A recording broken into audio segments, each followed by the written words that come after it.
Buenas tardes. Tenemos una hora de confrontaciones, dramas, peleas, malas noticias, algunas buenas. Vamos a empezar con una broma. Es decir, Macri se va otra vez de viaje. No puede ser en serio que tratemos este tema, pero hay que darlo. Es el expresidente que quiere ser nuevamente presidente y que en su relación con la justicia, a la que posee a nombre de lo que significan las corporaciones en la República Argentina, particularmente la mediática, consigue convertir a Ercolín en un pobre títere. Mauricio Macri consiguió permiso, mire usted qué casualidad, para viajar al exterior. Esta vez va a Qatar y Arabia. Fue autorizado a viajar entre el 20 y el 27 de este mes. En realidad, lo que tenemos nosotros como una especie de gráfica, un guiño también humorístico, es Fly Macri. Todo lo que ha volado. Es interesante ver esta gráfica en la cual aparece Macri yéndose 10 días a Qatar, a Arabia. Otro viaje de Macri lo tenemos ahí en Arabia y Qatar. A Chile se fue, de Chile a Uruguay 2 días. Así va acumulando de Uruguay a Miami, 9 días, andando por el mundo en Fly Macri, en esta tomada de pelo que es para la justicia argentina, para el derecho en general, que un hombre procesado por una cosa espantosa no solamente le permiten viajar a donde quiera, sino que el fiscal está pidiendo su desprocesamiento, con lo cual estamos verdaderamente como para entregarnos, poner las manos así adelante. Mire lo que son estas placas sobre el Ara San Juan, sobre lo que está queriendo justamente el fiscal Agüero Iturbe, cuando deja de lado a Macri, si consigue que el juez le dé la razón. Al poder atar al tribunal es muy conflictivo el pedido de nulidad que el abogado de Macri realizó, presentando para que anulen el procesamiento por las tareas ilegales de espionaje. ¿Por qué lo puede atar? Porque el ejercicio de la acción está en manos del Ministerio Público Fiscal y la Procuración Fiscal, el Procurador de la Corte y el Ministerio Público Federal en el sistema argentino es un órgano extrapoder. Siga mirando, porque es muy interesante, aunque un poquitín engorroso, pero es necesario que usted sepa, o que por lo menos nosotros nos quedemos tranquilos de que usted ha sido informado. Macri llevó una declaración en su momento hecha por su abogado defensor al doctor Baba, con B corta, la segunda vez se nos chispoteó eso, con el único propósito de injuriarlo al juez. El derecho de defensa en juicio es una invocación genérica, y Macri ni siquiera prestó declaración, no declaró, lo que constituye un absurdo, una estafa a la justicia. Así que le hemos hecho un álbum precioso de fotografías para que él pueda recordar toda esta etapa en la que viaja mucho y consigue reírse de la justicia y a través de esto de los gobiernos y sobre todo de los pueblos. Ahí está para el mejor recuerdo de Macri todo lo que ha sucedido. Pero ya que estamos hoja por hoja con la vida dispendiosa, tranquila, tomándonos a todos por tontos de Mauricio Macri, hablemos de que la justicia en general funciona así. Lorenzetti, el insólito, increíble Lorenzetti, denunciado por el grupo Clarín en su momento, por eso es que ahora habla permanentemente en Clarín o en La Nación, por todas las estafas cometidas en el PAMI, es decir, un ladrón de cuarta. Esto él lo dijo Clarín, busque 5 de diciembre del 2013, por ejemplo, y va a ver lo que decían Mitre, Clarín, etcétera, porque le estaban dando un sosegate en esos momentos y le sacaban todas las cosas que el diario, el grupo, Mafia, cree saber de él. En ese caso lo utilizaban en contra de Lorenzetti, pero Lorenzetti sabe que ahora los tiene de su lado y que por lo tanto cuidadito con perderlos una vez más porque eso le podría resultar fatal. Veámoslo hablando en La Nación Más. Tenemos que hacer es dar tranquilidad y seguridad jurídica a la población en el sentido de que las instituciones tienen estabilidad. No se puede cambiar a cada rato la cantidad de miembros de una corte como la del Congreso, como la de la presidencia. Así no se puede. Creo que hay que tratar de dar seguridad, tranquilidad, serenidad.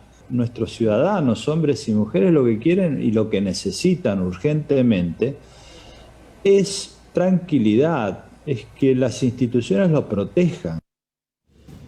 Un bandido, un sinvergüenza, un truán, dicho por Clarín, es decir, un estafador, que está en la Corte Suprema de Justicia porque la Corte es cualquier cosa, desde Lorenzetti pasando por los que designó Pepín, imagínese, y Maqueda ahora con su sobrina pagando 1.000 millones de pesos por mes durante años y años y con la obra social que conduce quebrada. Esta es la Corte Suprema de Justicia de la República Argentina. Y lo que este hombre está diciendo es que no le toquen la Corte, la integración de la Corte, a ver si vienen algunos más y pierde un poco del poder mafioso que puede detentar en estos momentos. Por supuesto, hay veredas de enfrente, muy poquitas. Hay algún héroe cívico que es capaz de ponerle el pecho a todas las balas que después le destinan. El doctor Zaffaroni hablando de la ampliación de la Corte. El funcionamiento actual es irracional. Piensen ustedes que hay 16, 17 mil decisiones al año de la Suprema Corte. Una cada media hora, sábado y domingo, sin dormir. Bueno, eso humanamente es absurdo. Pero además hay otro problema. No solo es el problema de número y de horas, sino que no hay nadie, absolutamente nadie, ni aquí ni en el mundo, que conozca todo el derecho. Doctor, el derecho se divide en ramas y hay gente que le dedica su vida a una rama del derecho. Y aquí parece que nosotros creemos institucionalmente que un juez de la Corte pone la mano sobre la Biblia y tiene una especie, baja el Espíritu Santo en un Pentecostés y le da la ciencia infusa de todo el derecho. Eso no es así. Sí, es una genialidad, hasta con una dosis de humor lo que dice Zaffaroni. Pero veamos algunos números presentados en su momento por el doctor Maximiliano Rusconi, autor de muchísimas de las notas más importantes sobre el derecho actual en la Argentina que se hayan escrito en identidad colectiva. Mire esto, sobre lo que decía recién Zaffaroni, lo tiene en cuenta, cuántos juicios tiene que tomar la Corte. En el año 2018, el máximo tribunal dictó 6.800 sentencias, 2.338 fueron penales y 1.084 previsionales, etc. Vaya a la tercera línea.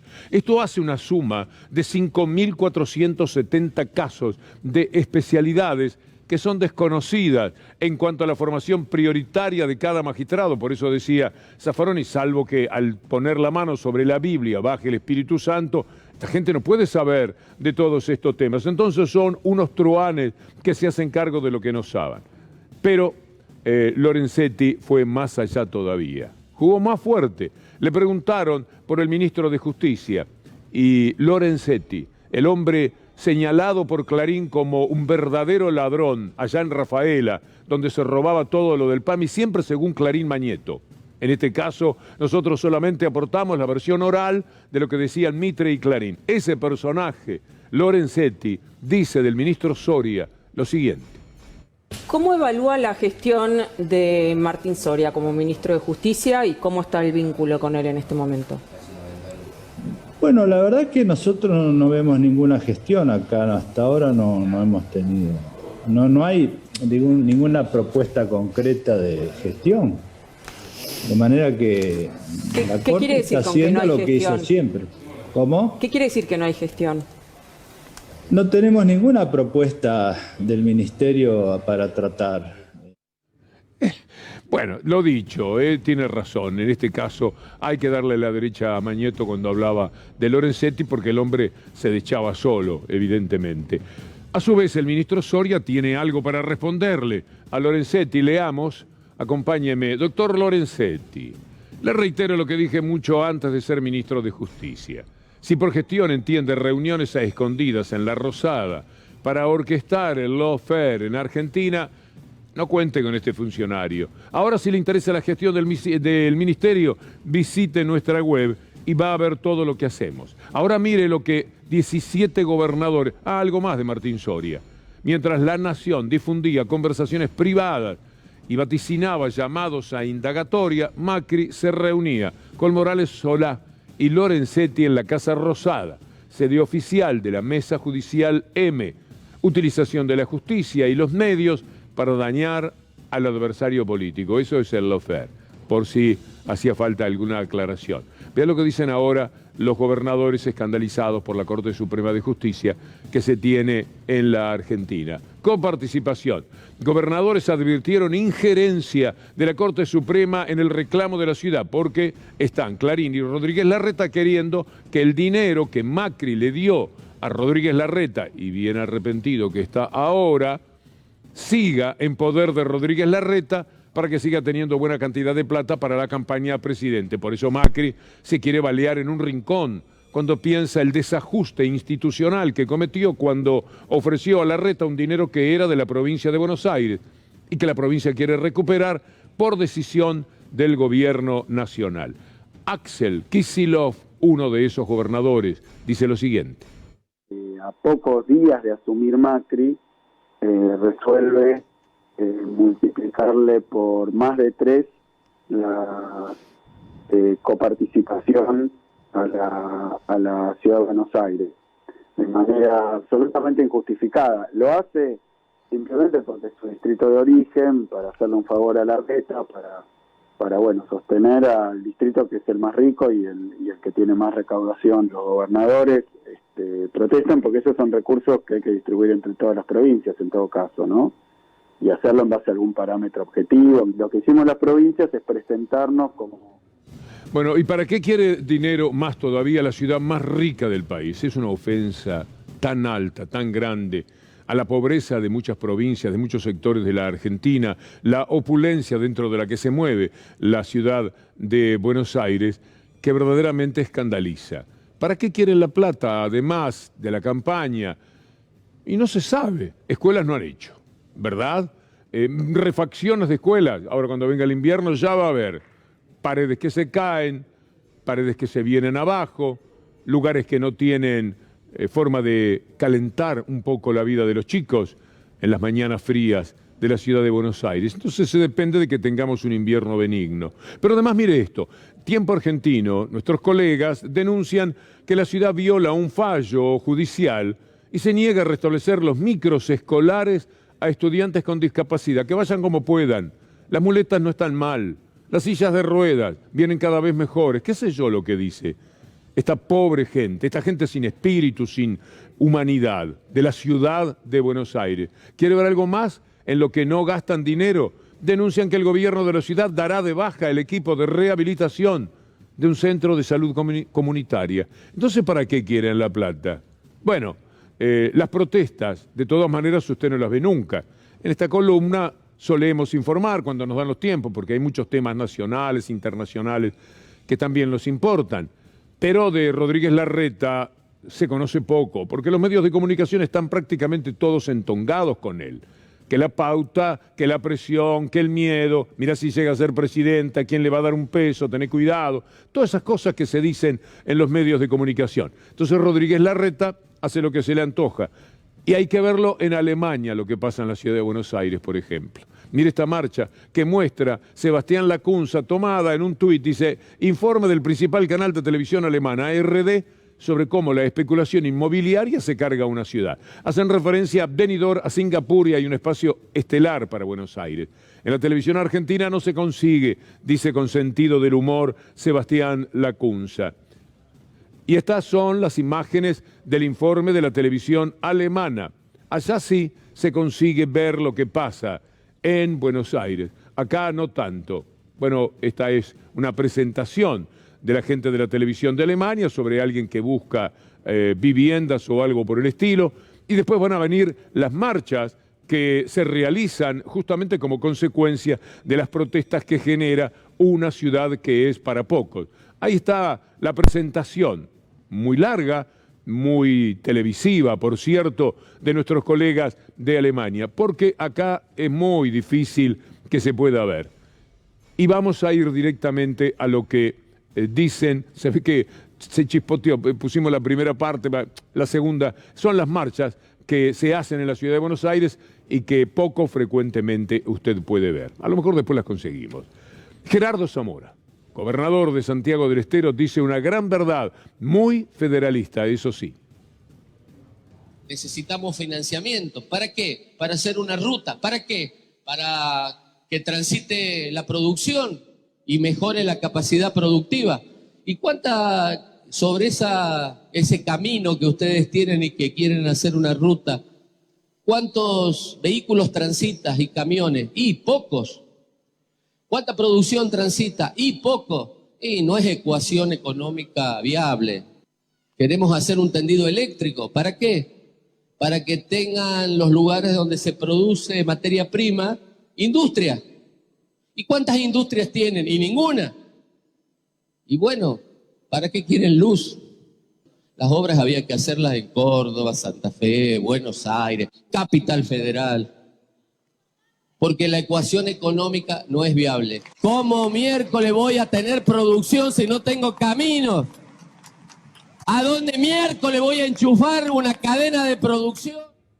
Una pregunta amable del gobernador de Santiago del Estero. Aquí están las imágenes que le debíamos de la televisión alemana, mostrando lo que pasa en la ciudad de Buenos Aires y que aquí en la Argentina es tan difícil ver. Esto lo mostraba ARD de Alemania. Vamos a hacer una pausa y al volver verá usted todo lo que ha pasado a partir de los dichos de Alberto Fernández, declarando que la obstructora del gobierno es Cristina Fernández de Kirchner, por lo menos así interpretado, con un poco de acción aviesa como les caracteriza, pero tomando palabras manifestadas ante un enemigo público número 1 internacional de los gobiernos progresistas de América Latina, que es el diario El País de Madrid. Allí fue a decir que la que obstruye el gobierno es Cristina Fernández de Kirchner. Queremos hablar un poco de esto porque estamos verdaderamente sorprendidos. Algo se nos ha escapado en todo este tiempo, después de la pausa. Y así los devoran los de afuera, ¿eh? Esto es lo que uno puede decir mirando el panorama político cuando, por ejemplo, el presidente Alberto Fernández va a España a responderle algo que no se sabe exactamente si es una respuesta a lo que dijo Cristina Fernández de Kirchner o una consideración para sacarse un tema de encima que uno no puede saber exactamente cuál es. El asunto es que fue a hablar con un gran enemigo de los gobiernos progresistas de América Latina, con el diario El País, el mismo que en 2017, después se lo vamos a mostrar. A Cristina le preguntaba las cosas más horribles que se puedan preguntar porque era una presidenta progresista. Preocupación tendría que tener Alberto Fernández por el tipo de reportaje que le hicieron en el que se pretendía que él atacara a Cristina Fernández. Y por allí soltó algo en el cual habló de la obstrucción al gobierno. Con lo cual, una persona tan atacada como Cristina Fernández de Kirchner, enfrentada a todo lo mediático mafioso que hay en la República Argentina, ahora perfectamente puede ser señalada como la que obstruía el gobierno de Alberto Fernández. Caramba, cómo iba a avanzar, cómo iba a progresar el pobre Alberto Fernández y la tenía a ella permanentemente en contra. Ella la mala, ella la yegua, ella otra vez, cualquier cosa que se les antoje. Servido en bandeja, un centro maravilloso, lanzado que ni Barros Echelotto a Palermo, ni Ortega a Crespo, en sus mejores momentos podían ponerlo. Perfecto, no solamente para el diario El País de España, sino para Clarín y Nación, que hoy se regodeaban con sus títulos. ¿Quiere verlo? El wipe que vamos a preparar, tripartito, podría decir. El presidente dijo que la interna con el kirchnerismo obstruye el gobierno, no lo deja trabajar. Fernández acusó a Cristina de tener una mirada parcial y habló de obstrucción. Es decir, la gran obstructora está también por ahí, presumo, el diario El País, pero no importa tanto porque eso es de exportación. Pero todo lo que hicieron inmediatamente las mafias de aquí, con lo cual no son ellos los que obstruyen. No, es Cristina la mala, la que le impide al gobierno gobernar como corresponde. Ahí está Alberto Fernández diciendo que la de Cristina es una mirada parcial, que desatiende que vivimos una pandemia. Esto para más adelante. Ya vamos a demostrar que no es exactamente así, que me parece injusto y sobre todo ingrato, que es un tema para mí, para cualquiera, me parece bastante importante. Yo hasta ahora creía que, por ejemplo, enemigo del gobierno, obstructor del gobierno, era el campo. Yo veía títulos como estos y pensaba que ese era, y no Cristina, el enemigo, el obstructor. ¿Podemos verlo? Lo que decía el campo en su momento, ahí está. El campo pidió menos impuestos y advirtió al gobierno, arréglense con lo que tienen o dedíquense a otra cosa. Le mandaron el tractorazo por Avenida del Libertador, Udaondo. Yo dije, estos tipos se están obstruyendo al gobierno, pero no, era Cristina. Algo más que vi del campo, de 1000 cosas que uno podía presentar. 8.500 millones de dólares tienen retenidos en soja, no lo sueltan. Hambre en muchas mesas, en millones de mesas de argentinos, y esos aprietan esto para que el gobierno devalúe, para esperar mejores precios, no sé qué es lo que quieren, porque ya no se puede entender. Entonces uno dice, estos están tratando de hacer lo posible contra el gobierno. Yo pensé que, por ejemplo, la UIA era obstructora de la tarea del gobierno. La UIA ratificó su rechazo a nuevos impuestos. El Grupo Clarín tiene ganancias extraordinarias gracias a que judicializó los aumentos de tarifas. Dije, ahí están los enemigos. Está la gente que no permite gobernar, la que todo el tiempo está atacando al gobierno, pero no, parece que era Cristina. La UIA ratificó su rechazo a nuevos impuestos. Y por ahí me parecía que venía la mano. Y sin embargo el diario El País puede escribir en España que la que obstruye es Cristina, y aquí lo recogen en un pase magistral que les brindan desde la península las mafias declaradas de los medios de comunicación argentinos. Veamos algo más. Veamos, ahí está, Manieto repartirá 41.000 millones. Ponelo más cerca, la foto de Manieto, que se lo ve poco, y es una cara muy importante en este país. Ahora lo hacemos de nuevo. Manieto repartirá 41.000 millones entre los accionistas de Telecom, todo robado, o buena parte robado. Por ahí podían ganar 10.000 millones, pero como pusieron las tarifas, desoyendo al gobierno, yo dije, esta gente está obstruyendo al gobierno. Sáquenlo del poder real por un momento, siempre contra la Argentina. Veámoslo mejor a este enorme mafioso que sí obstruye. Ahí está haciendo pinta. Este es el hombre amo del país. Yo dije, es aquí, es Héctor, como le ha dicho Alberto. Ahí está Héctor, que no me deja mentir. Yo pensé que era este el hombre que se ríe de todos nosotros, el que obstruye algo, pero no, caramba, es Cristina. La Corte, vayamos a la Corte Suprema, de estos bandoleros que están a cargo nuestro, los que puso Pepín, Maqueda con la obra social que manejaba una sobrina, entregaron miles, decenas de miles de millones de pesos a cualquiera, no era ni contadora la muchacha, no estaba designada oficialmente. Bueno, eso es lo que hay. Y después Lorenzetti, según Clarín, un mafioso total de PAMI en Rafaela. Mire usted la Corte, lo que hace. Y yo dije, ahí está la obstrucción. La justicia suspendió el DNU, que declaró las telecomunicaciones como servicios públicos esenciales. Ahí pensé yo está el enemigo de Alberto. Pero no, Alberto es felicitado por el establishment, al mismo tiempo que también les deslizan crítica, porque no le perdonan una, pese a que les da toda la plata que se les antoja. Veamos a TN sin ponerlo al aire directamente, porque me da un poco de pena, ya saben. Pero vean ustedes lo que ocurre respecto a lo que dijo Alberto, el Graf. Y un día Alberto se animó. Bueno, ¿a qué se animó? A decir quién lo obstruye en el gobierno. ¿Y quién es? Cristina. Pongamos otra vez lo de el presidente de la República diciendo que lo que no vio Cristina es la pandemia. ¿Podemos ponerlo? Lo pusimos hace un ratito nada más, en el contexto de y un día Alberto se animó. Ahí está. Lo de Cristina es una mirada parcial que desatiende que vivimos una pandemia. Mire, le hicimos un combo. 8 veces mencionó el tema de la pandemia, no hace 2 años.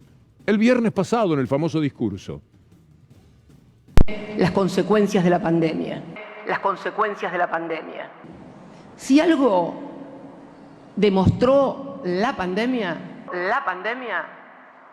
es que el discurso neoliberal o liberal, como mejor les guste, de que el Estado molesta y no sirve, quedó demostrado en toda su ineficiencia. Si estamos vivos todavía, es porque hubieron estados que intervinieron y pusieron plata en los laboratorios para que investigaran y fabricaran vacunas. También es cierto que esta pandemia había algunos que sostenían que íbamos a salir todos mejores y más buenos. Bueno, yo no creo nunca en esas cosas. Yo creo que de estas cosas siempre se va para atrás. Nadie se vuelve de repente bueno ni generoso únicamente porque pasó una pandemia. Es mi humilde y tal vez escéptica. Lo que apena es que los devoran los de afuera, así. A lo que dijo Cristina, el presidente le responde desde España. A lo que Cristina con frontalidad señala de que están discutiendo, debatiendo, dijo, ni siquiera pelea, estamos debatiendo. Y está muy bien que se debata, por supuesto. Si es un grupo de gobierno que proviene de distintos puntos de vista, algunos vienen del mundo de las empresas, algunos vienen un poco de la derecha, otros vienen desde una izquierda franca y decidida, y hay que ponerse de acuerdo porque todos fueron útiles para vencer a esta gente. Mire, ahora quieren dolarizar, porque no saben qué decir. Tienen que darle una cosa nueva a la gente, porque si repiten las recetas del 2015 al 2019, ya todo el mundo sabe lo que pasó. Entonces vienen con otro tipo de promesa, por ejemplo, dolarizar. Le preparamos este combo de quienes en economía sugieren que lo que hay que hacer para sacar a flote otra vez a la Argentina es dolarizar la economía. ¿Estás a favor de la dolarización de la economía en el caso de que ustedes lleguen a ser gobierno? ¿Lo recomendarías?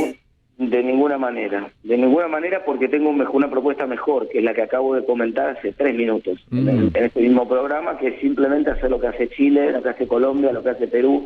Yo lo que creo es que Argentina no está para experimentos, que Argentina Argentina directamente tiene que hacer lo que funciona en los países que son como nosotros, y no mucho más, digamos, y con eso resolvemos el problema de la inflación.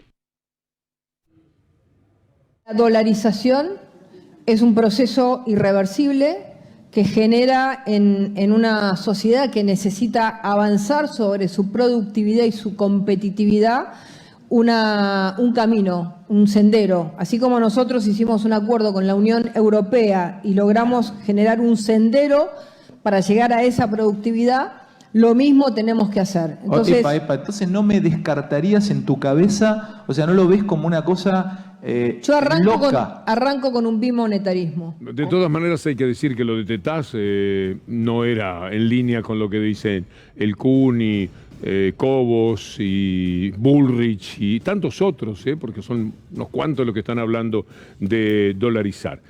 Lo que pasa es que no hay propuestas nuevas posibles, entonces dicen este disparate que sería enormemente dañino para los sectores medios y los sectores populares. Los ricos viven bien, ya viven en dólares. ¿Qué problema podrían tener? Pero el país real, el de los 35, 40 millones de habitantes que tienen que pelearla duramente, por supuesto que estaría en una situación tenebrosa. Miren ustedes lo que Cristina Fernández de Kirchner decía en 2017 al diario El País, lo que les había prometido antes.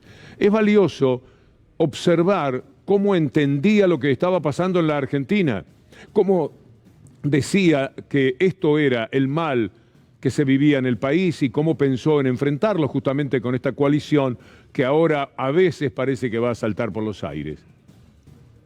Lo que creo sinceramente es que el gobierno está generando condiciones macroeconómicas que solamente son sostenibles en el corto plazo o en el mediano plazo por el bajo nivel de endeudamiento. ¿Qué va a pasar cuando la Argentina no se pueda endeudar más?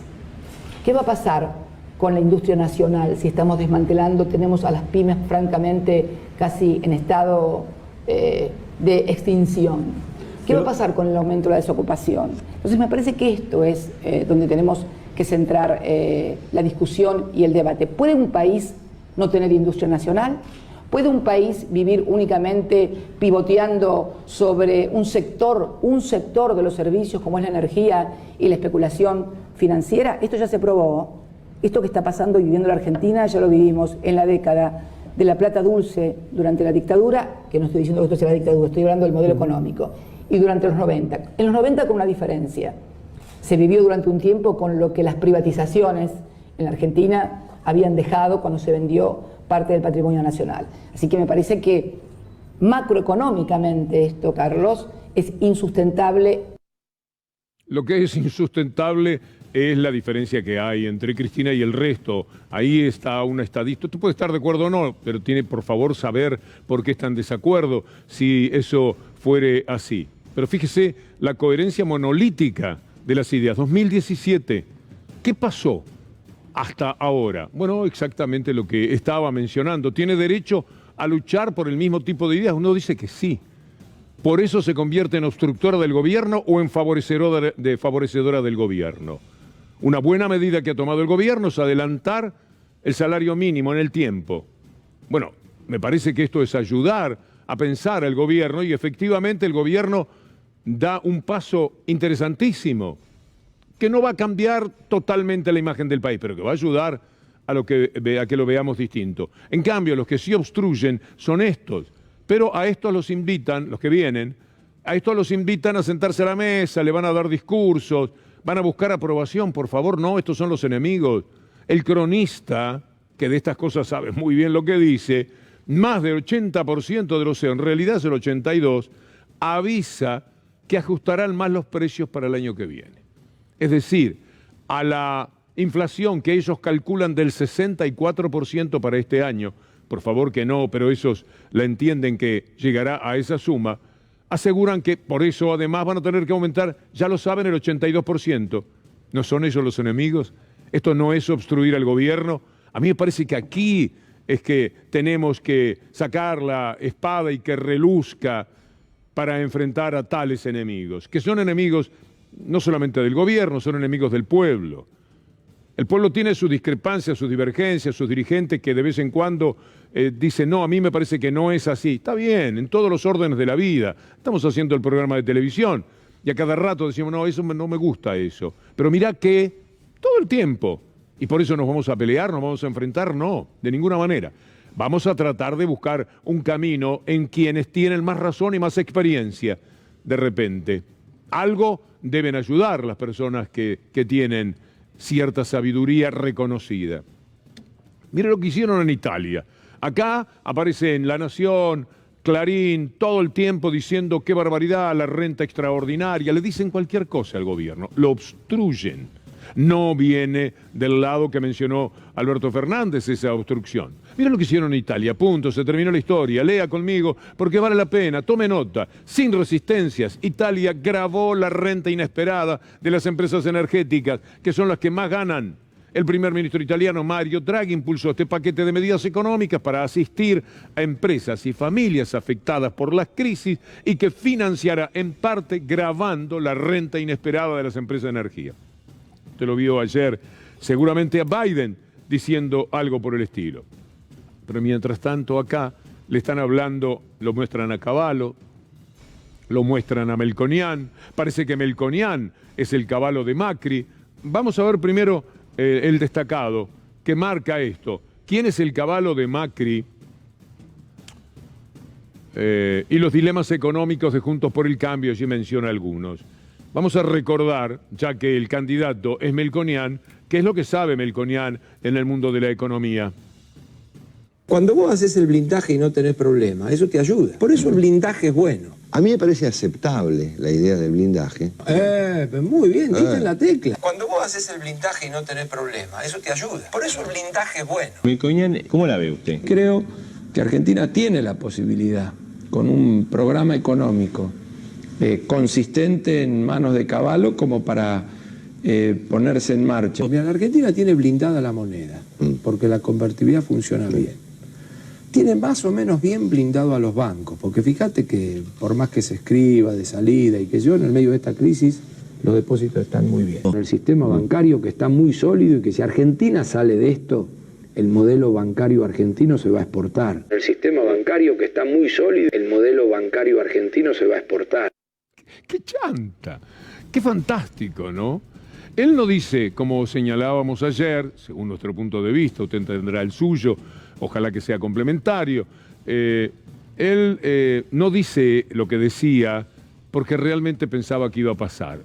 Él hace una apuesta que es la que le piden sus clientes. Él trabaja para determinado tipo de clientes y tiene que operar para que esos clientes ganen a través de las promesas y de las mentiras que ellos dicen, porque todo lo dicen equivocadamente. En todo fallaron, pero no él, sino todos los economistas del palo. Se podría hacer una exposición en las paredes de recortes de diarios, pero kilómetros de paredes, con todo lo que anunciaron que no se cumplió, con todo lo que anunciaron que no fue así, con todo lo que anunciaron para destruir gobiernos progresistas o para ayudar a los gobiernos del palo de ellos, de sus clientes.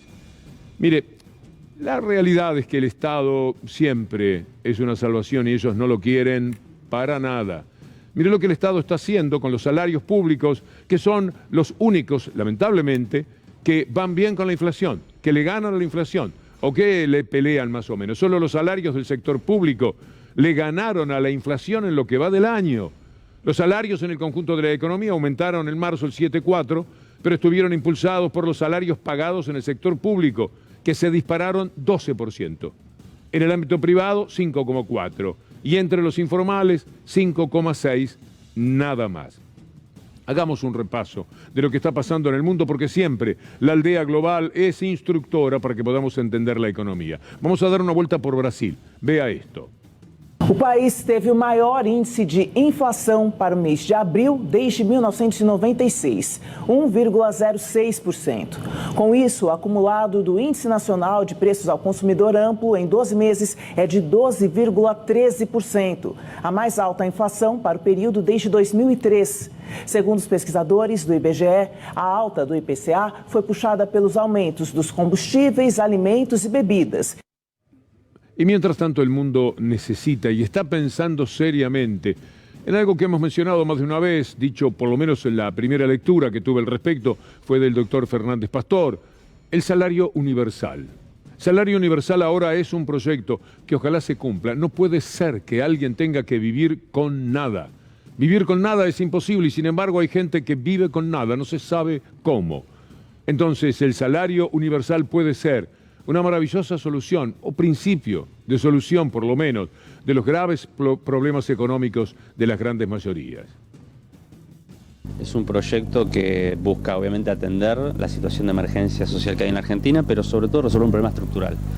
En la Argentina y en el mundo hay un sector de la población que trabaja pero que no tiene derechos, que trabaja en la informalidad, que trabaja por cuenta propia o que se dedica a tareas de cuidado y que hoy no tiene un piso de ingresos que le permita garantizar la subsistencia.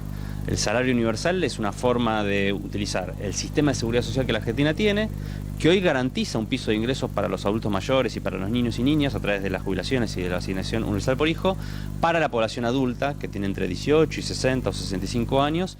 Hay que ayudar. El gobierno, el Estado es el único que puede extender su mano para que los más débiles sean ayudados. Pero la manera de ayudarlos no es simplemente regalándoles algo, sino generando situaciones como estas que vamos a presentarle ahora sobre las empresas recuperadas. Porque allí también hay que trabajar con aquellos que tomaron fábricas que quebraron en los tiempos de Macri, del neoliberalismo, y tuvieron el coraje de hacerse cargo y decir, nosotros la vamos a sacar adelante. Y poquito a poquito lo hicieron. Y cuando apareció la pandemia siguieron peleando, siguieron luchando, y el gobierno, este gobierno, siguió ayudando a que las cosas fueran mejores. Mire usted lo que es ahora. El gobierno bonaerense, el de Axel Kicillof, lanzó un programa de acompañamiento para empresas recuperadas. Mire lo que se viene en materia de cuestión previsional. Hay un aumento ya previsto para el mes de junio. Pasamos a la otra información. Un 15% no es poca cosa y ahí está en junio el aumento de las jubilaciones, las pensiones y las asignaciones. Por supuesto, la asignación pendiente va a ser, y vamos a resolverla o saber si se resuelve en julio, la nueva moratoria que tiene que haber para que verdaderamente se puedan jubilar las mujeres que cumplen 60 años pero no tienen los aportes. Y hay cientos de miles en esa situación. Hay que darles el crédito que le dan a usted, que me dan a mí, que le dan a las empresas, que le dan a todo el mundo y lo van a pagar. Más le digo, su crédito y el mío están sujetos a cómo nos va. En cambio, el de ellos se va a pagar porque como se lo descuentan en el momento de pagarles, no cabe ningún tipo de dudas. O sea que no es un regalo. Esto que siempre han manifestado, pagaron sus entregas, sus contribuciones para jubilarse. Lo pagaron poco a poco con el mismo crédito que tantas veces disfrutamos. De esto hablaría muy bien, lo sentiría muy, pero muy adentro, Carlos Mujica. No me quería perder esta alegría tremenda del pueblo y me parecía que tenía que estar justo a mis compañeros villeros en este momento de alegría del pueblo. Quiero realmente el éxito de este gobierno y sobre todo del inminente gobierno del general Perón, con el cual estoy dispuesto a colaborar de cualquier lugar que sea. Un recuerdo al paso para alguien que tanto lo merece, que tanto luchó por los más humildes. Volvamos a este momento tan particular en el cual hay un proyecto para que paguen la deuda los que la tomaron para fugarla, los que incitaron, los que protegieron que tomaran esa deuda. El Senado va a debatir mañana el proyecto para pagarle al FMI con dinero fugado en una sesión que va a analizar la propuesta realizada por Durante. La sesión se va durante la sesión se va a analizar la propuesta del oficialismo para pagar la deuda de más de 44.000 millones de dólares con el Fondo Monetario Internacional. Mientras tanto, Axel Kicillof dice, hay que ir por ellos. Es con ellos el asunto, ¿eh? Tiene muchas dificultades para poder afrontar estas deudas que deja Macri. ¿Dónde está la plata que se tomó? Porque si hubiera ido a robustecer, digamos, a fortalecer nuestro aparato productivo, exportador, ahora podríamos producir divisas porque volcar 150.000 millones de dólares al aparato productivo argentino, a los puertos, a Vaca Muerta, donde sea, hubiera servido para generar los dólares para poder pagar esa deuda. No pasó eso, sino que se fue a la fuga. Ahora lo que hay que hacer evidentemente es investigar cuáles fueron los procesos, muchas veces asociados con también la falta de cumplimiento de los compromisos impositivos, básicamente la evasión, y bueno, y tratar de rescatar, aunque sea parte de esos dólares que se fugaron a través del mecanismo de deuda y fuga, y emplearlos para que la Argentina no tenga que pagar esto con sangre, sudor y lágrimas de todos los argentinos y argentinas. Hay una manera de demostrar la locura del Fondo Monetario Internacional y los Estados Unidos, que fue el que le dijo al fondo que tenía que prestarle ese dinero a Macri para que ganara las elecciones. Y Macri tomándolo, y los que apañaban a Macri robándoselo y fugándolo. Es una banda. Y sin embargo son los grandes señores y los que digitan quién es quién en la República Argentina. Así estamos en ese sentido. Una decadencia moral que duele, que desalienta, que decepciona permanentemente. Lo que le quiero decir es que el gobierno de Estados Unidos le va a dar a Ucrania ahora un poco menos de lo que le prestó a Macri, que no estaba en guerra. Estados Unidos asistirá a Ucrania por la guerra con el mismo monto que el FMI le dio a Macri, dicen nuestros amigos de El Destape. La Cámara de Representantes de Estados Unidos aprobó ayer un proyecto de ley para enviar el dinero, 33.000 millones de dólares. A Macri le dieron 40 y pico de mil millones de dólares. O sea, a un país que no estaba en guerra, salvo con la decencia, le dieron 10.000, 11.000 millones más que a un país que está en guerra, con millones de exiliados y miles de muertos. Porque la guerra es un negocio para Estados Unidos, es el negocio del gas, el negocio del petróleo, es una especie de inversión, de alguna forma. Pero también era una inversión en la Argentina, para quedarse con todo, para que aquí esté en gobierno paralelo la AmCham, o la Embajada de los Estados Unidos, o los que sirven a la Embajada de Estados Unidos y a la AmCham. Así juegan, por eso entregan ese dinero que por supuesto lo van a cobrar con creces, como está sucediendo ahora con la Argentina, a la que no le perdonaron nada, absolutamente nada. Se lo van a cobrar y se lo van a cobrar en mucho menos tiempo del que hubiéramos soñado. Mire este tuit de Biden. ¿Están locos? ¿Está bien este hombre que se baja del atril y no sabe para dónde caminar? ¿Estará bien? Porque acá dice, estoy firmando un proyecto de ley que brinda otra herramienta en nuestros esfuerzos para apoyar al gobierno de Ucrania. Le está dando plata y armas. Dice que es brutal Putin. ¿Y Biden? ¿Qué es Biden? Sino también brutal. Pero ellos siguen apoyando a un gobierno de un hombre que tiene aspectos que son preocupantes en su manejo, pero se juntó con Bush Zelensky.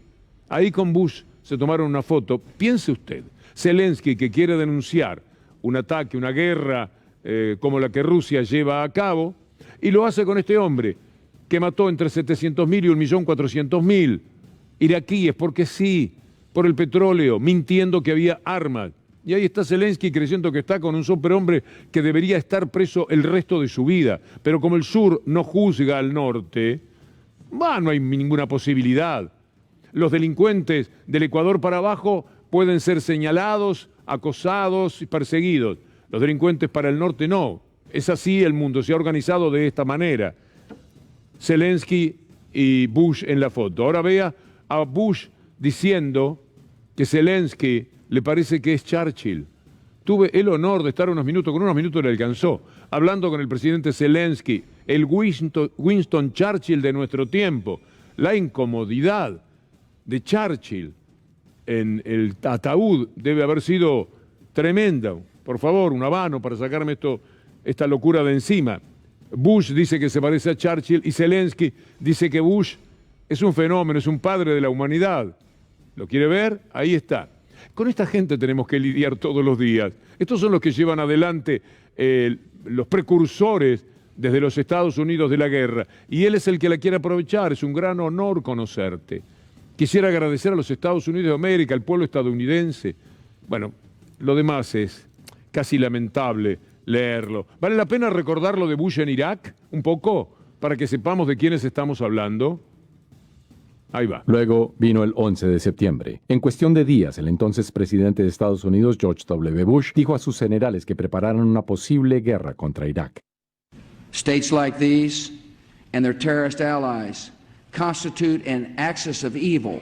La Casa Blanca trató repetidas veces de vincular a Irak con los ataques del 11 de septiembre, pero esos vínculos resultaron ser falsos. Bush recibió entonces al primer ministro británico Tony Blair en Texas. Los críticos de Blair señalan que fue ahí donde acordó secretamente ir a la guerra, aunque Blair lo niega. Luego Bush planteó ante la ONU su caso para desarmar a Irak a la fuerza. El gobierno británico publicó su propio expediente asegurando que Irak poseía armas de destrucción masiva que podían lanzarse en 45 minutos. The intelligence picture they paint is one accumulated over the last 4 years. It is extensive, detailed and authoritative. El gobierno reconoció después que la inteligencia era defectuosa y la afirmación de los 45 minutos incorrecta. Esta es una partecita de una realidad espantosa de las peores historias de la humanidad. Mintieron que había armas falsas, no tenían ni cuchillos de madera.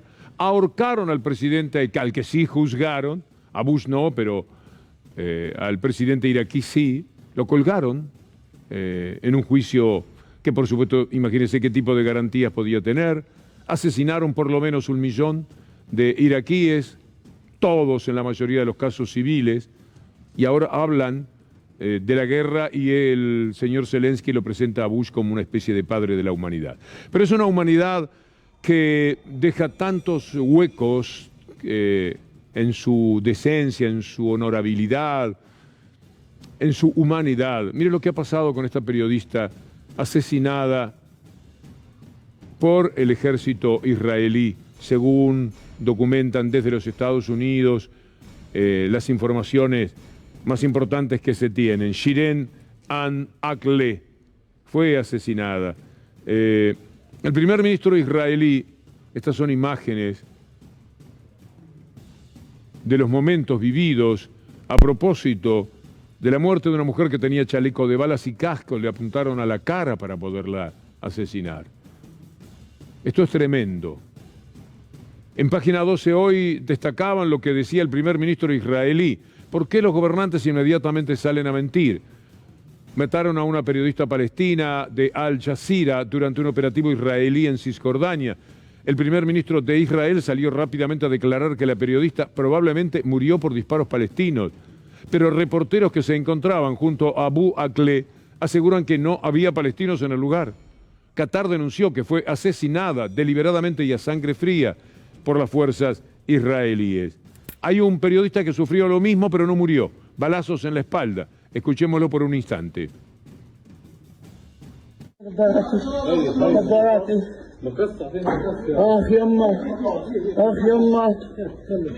الاحتلال القاتل والمجرم قام بإطلاق النار علينا دون أي سبب. نحن كنا متوجهين كمجموعة من الصحفيين نرتدي الزي الصحفي الكامل إضافة إلى الخوذ ومكتوب بالاسم بالإنجليزي قد العالم كله.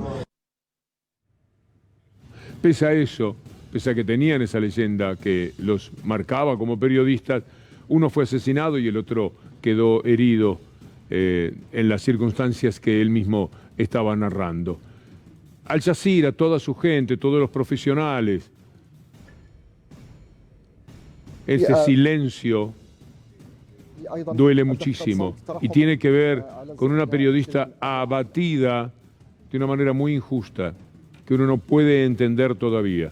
Ojalá que vengan al menos las disculpas y el reconocimiento de cómo fueron los hechos y no las mentiras. Y vamos a terminar con la cumbre de las Américas, que no es la cumbre de las Américas, como la pretende Estados Unidos. Parece mentira que Estados Unidos se anima a decirle a cuanto lacayo hay en el continente, no vamos a hacer la cumbre de las Américas con Cuba, con Venezuela y con Nicaragua, porque eso se les antoja. Porque ellos determinan qué es lo que tiene que ocurrir. Pero algunos países han tenido la dignidad de plantarse y decir que no. Bolivia, México, veamos por lo menos un instante cómo es que están diciendo que no hay cumbre de las Américas, porque no la hay en realidad, si la quieren hacer sin determinados países. Si se excluye, si no se invita a todos, va a ir una representación del gobierno de México, pero no iría yo, Marcelo. ¿Cuál sería el mensaje? ¿Sería un mensaje de protesta? Sí, porque no quiero que continúe la misma política en América. No estamos para confrontación, estamos para hermanarnos para unirnos y aunque tengamos diferencias, las podemos resolver, cuando menos escuchándonos, dialogándonos, pero no excluyendo a nadie.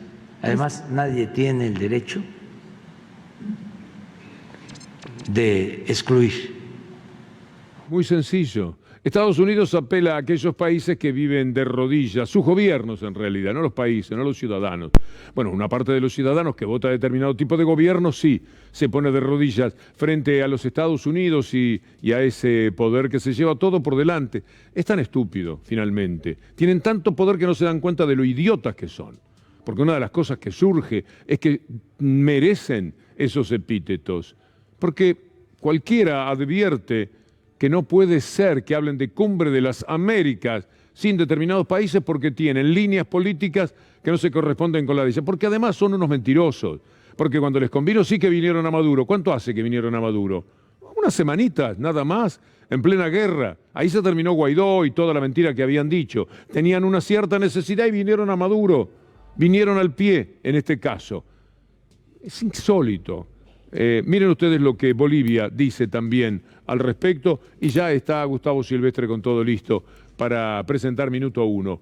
Bolivia tampoco acudirá a la cumbre de las Américas y Estados Unidos excluye países. Gracias Javier Chuzo González en la dirección, Patricio Del Vecchio aquí detrás de la cámara, muchas gracias. Pato, Milton Basqueto en el sonido y Nahuel Rodríguez Acosta en el graf, con Anabela Sánchez, Julián Capazo, Juan Pimontes, Onganía en la producción. Muchísimas gracias a todos, de Juan Pimonte y de la dinastía de Charlie, que ya está seguramente en contacto con Gustavo Silvestre, que ya mismo pone en marcha nuestro buque insignia, presentando minuto 1. Amigos, hasta mañana si Dios quiere.